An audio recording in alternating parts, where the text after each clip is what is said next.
Blackshear taking on Farid Basharat, plus 440 for Blackshear, and Basharat making his debut at minus 440. Couldn't get a price on the over-under, so those are to be determined. Undefeated for Basharat. Obviously, his brother Javid gotten a couple wins here in the UFC. From what I saw on Basharat, he fights much like his brother. Feints a lot, super light on his feet, gets you to the ground. He's got great top pressure. Training out of Extreme Couture with a bunch of very talented guys that he is very adamant about posting on his Instagram. So you can go check those out if you're interested to see who he's training with there. He posts a picture like every day with who he's training with. So go check that out. Blackshear, though, a good first 2 rounds in the UFC, and then a very disappointing third round in his debut. Lost, or it was a draw. So, I mean, he didn't lose, but he kind of lost the fight in some way. He won the first 2 rounds and then gives up a 10-8 in the third round against Youssef Zalal. Looked good on the ground, but he kind of gave up some positions when he had him. His main strength is when he gets that backpack on you. That's his home. That's where he wants to be.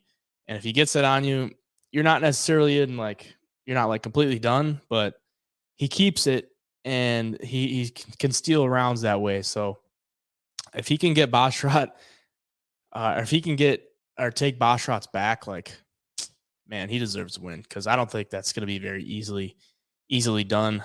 On the feet, though, I mean, I just don't think he's going to be able to hang with Basharat at all. He's not terrible on the feet, but Basharat is just on another level than Blackshear at this point. So I'll take Basharat probably by decision. Blackshear's never been finished, so I don't think Basharat is really going to push for that finish, especially early prelims. There's probably not going to be many people in the stands cheering for that, so I'm going to take Basharat by decision.